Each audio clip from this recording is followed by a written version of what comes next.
Hello students, देखिए आज हम टॉपिक लेते हैं हमारा इंटीग्रल। ठीक है, तो फर्स्ट बुक में हमने किया था डिफरेंशिएशन, चैप्टर हम कंप्लीट कर चुके हैं। तो डिफरेंशिएशन क्या है? Differentiation and integral is the inverse process. एक दूसरे के क्या है? इनवर्स प्रोसेस है। देखिए डिफरेंशिएशन, हमने किसी फंक्शन को डिफरेंशिएट किया, D by D X of F of X. D by D x क्या था? डिफरेंशिएशन का नोटेशन था। हम इस फंक्शन का विद रेस्पेक्ट टू एक्स क्या कर रहे हैं? डिफरेंशिएशन कर रहे हैं। तो हमें इंटीग्रल की आवश्यकता क्यों हुई? इंटीग्रेशन की आवश्यकता क्यों हुई? तो देखिए जैसे हमने किसी फंक्शन को डिफरेंशिएट किया तो हमें रिजल्ट क्या मिला? F dash x of F of x. हमें इस रिजल्ट से वापस वही फंक्शन प्राप्त करना, क्या करना? इस रिजल्ट से वापस वही फंक्शन प्राप्त करना, ये प्रोसेस आपका क्या कहलाता है? इंटीग्रेशन। क्या कहलाता है? इंटीग्रेशन। हमें यहाँ इंटीग्रल की आवश्यकता हुई कि हमें जिस फंक्शन का हमने डिफरेंशिएशन किया है, जो रिजल्ट हमें प्राप्त हुआ है, उस रिजल्ट से हमें वापस क्या प्राप्त करना है? वही फंक्शन प्राप्त करना है। इसका द इंटीग्रेशन। ये जो प्रोसेस आप लोग करेंगे, ये इंटीग्रेशन आपका, ये प्रोसेस आपका क्या कहलाएगा? इंटीग्रेशन। ठीक है, तो अब देखिए इंटीग्रेशन यहाँ के दो टाइप के इंटीग्रल। हमें ये पता लग गया कि हमें इंटीग्रेशन की आवश्यकता क्यों हुई, क्योंकि हमने जिस भी फंक्शन को डिफरेंशिएट किया है, जो रिजल्ट हमें प्राप्त हुआ है, उस रिजल्ट से हम वापस वही फंक्शन लेके आना चाह रहे हैं। क्या कर रहे हैं? तो वापस हमें वही फंक्शन मिले, यही प्रोसेस आपका क्या कहलाता है? इंटीग्रेशन कहलाता है। इंटीग्रेशन आपके यहाँ पे इंटीग्रल हमारे पास दो टाइप के हैं, एक आपके इनडिफाइनाइट इंटीग्रल, एक डिफाइनाइट इंटीग्रल। देखिए पहला जो चैप्टर है 9 नंबर, उसमें हम लोग क्या करेंगे? इनडिफाइनाइट इंटीग्रल को पढ़ेंगे। 10 नंबर में हम डिफाइनाइट इंटीग्रल को पढ़ेंगे। ठीक है, इनडिफाइनाइट इंटीग्रल में किसी भी फंक्शन को हमें क्या करना? इंटीग्रेट करना। क्या करना? इंटीग्रेट करना। वो आपका क्या आ जाएगा? इनडिफाइनाइट इंटीग्रल में। ठीक है, और डिफाइनाइट इंटीग्रल में हम लोग क्या करेंगे? किसी प्लेन में, मान लीजिए प्लेन में कोई भी दो कर्व है या कोई भी ऐसी शेप है, ज्योमेट्रिकल शेप है, हमें किसी भी ज्योमेट्रिकल शेप से उससे बाउंडेड एरिया को हमें फाइंड आउट करना है, वो आपका डिफाइनाइट इंटीग्रल में आएगा। मान लीजिए टू पैराबोलास के बीच का एरिया हमें फाइंड करना, ये वाला एरिया हमें फाइंड करना है, तो हम लोग यहाँ पे क्या करेंगे? डिफाइनाइट इंटीग्रल का यूज करेंगे। ठीक है, तो देखिए ये किसी भी फंक्शन का, अब हम इंडेफिनेट इंटीग्रल को क्या कर रहे हैं कि इंडेफिनेट इंटीग्रल क्या है। देखिए हमें किसी भी इंटीग्रेशन ऑफ ए फंक्शन, मान लीजिए हमने कोई फंक्शन ले लिया, यहाँ पे एफ ऑफ एक्स क्या है? एफ ऑफ एक्स हमारे पास कोई भी फंक्शन है, तो capital F of X is the integral. उसका क्या हो जाएगा? Integral means the D by D X of F of X is equal to small, ये कैपिटल एफ ऑफ एक्स है, रिजल्ट हमें क्या मिला? F of X. ठीक है, हमने किसी फंक्शन को डिफरेंशिएट किया, क्या किया? D by D X of F of x, ये फंक्शन मिल गया हमें। ठीक है, इससे वापस हमें क्या प्राप्त करना? वापस वही फंक्शन प्राप्त करना। ठीक है, यह प्रोसेस यहाँ पे क्या कहलाता है? इंटीग्रेशन कहलाता है। जैसे फॉर एग्जांपल इसे सिंपली फॉर्म में तो हम लोग क्या लिखते हैं? The integration of F of X D X is equal to capital F of X. For example जैसे कि मान लीजिए हमने क्या किया कि D by D X of X is equal to हमें क्या मिल रहा है? 1, और the integration of 1 dx is equal to क्या मिला हमें? x। इंटीग्रेशन क्या मिल रहा है? 1 का x। मींस क्या हुआ कि 1 का इंटीग्रेशन क्या होता है? तो मतलब कैपिटल, ये जो आपको मिला है फंक्शन f ऑफ x है, इसका इंटीग्रेशन कौन हो गया?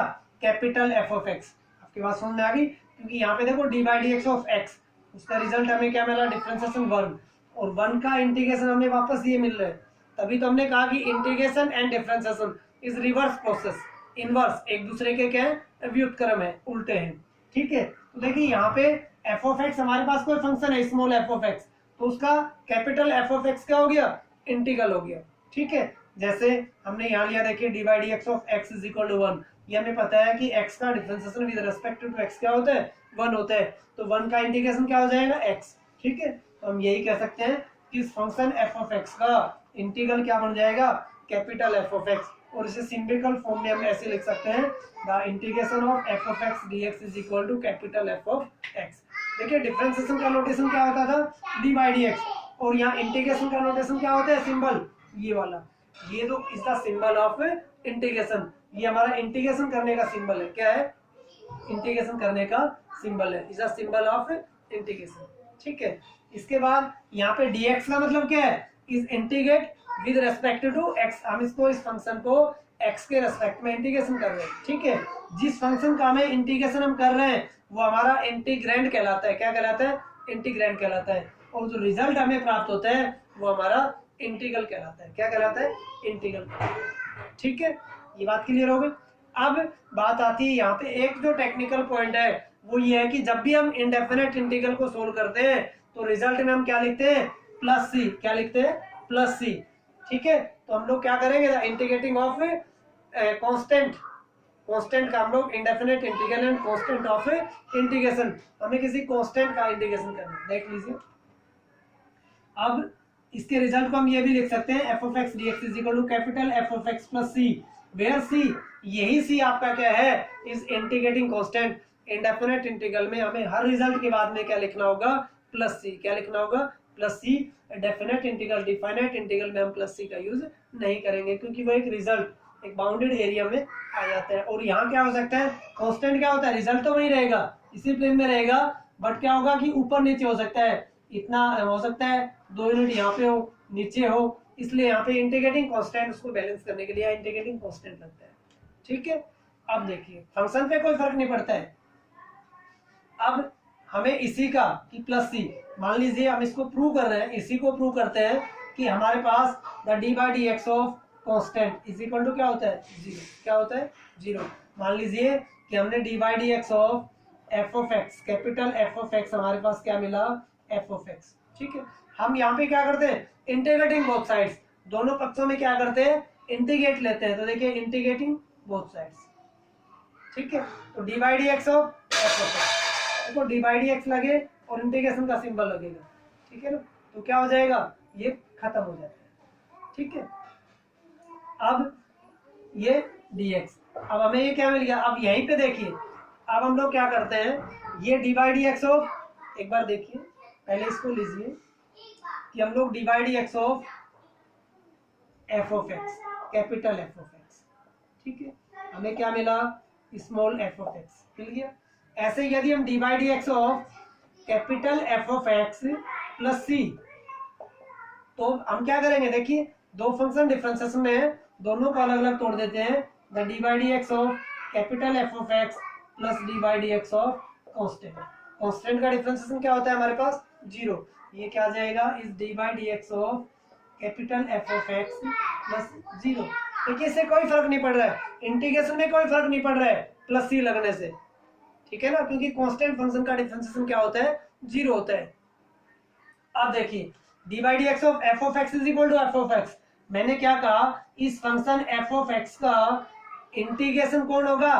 कैपिटल एफ ऑफ एक्स, ठीक है। ऐसे ही इस फंक्शन एफ ऑफ एक्स का इंटीग्रेशन कौन होगा? यह भी होगा capital F of X plus C, ठीक है। तो ये उसको क्या कर रहे हैं? बैलेंस कर रहे हैं। इसके फंक्शन पे कोई फर्क नहीं पड़ रहा है, पर वो प्लेन में आपके ऊपर या नीचे कहीं भी हो सकता है, ठीक है। इसलिए यहाँ पे हम लोग क्या करते हैं? प्लस सी लगाते हैं। क्या लगाते हैं? प्लस सी। ऐसे इंटीग्रेशन में हम लोग क्या करेंगे? फिर जो भी इंडेफिनेट इंटीग्रल हम लोग सोल्व करेंगे उसमें हम इंटीग्रेटिंग कांस्टेंट जरूर लगाएंगे। प्लस सी यहाँ पे क्या होता है? इंटीग्रेटिंग कांस्टेंट होता है, ठीक है। आगे देखिए,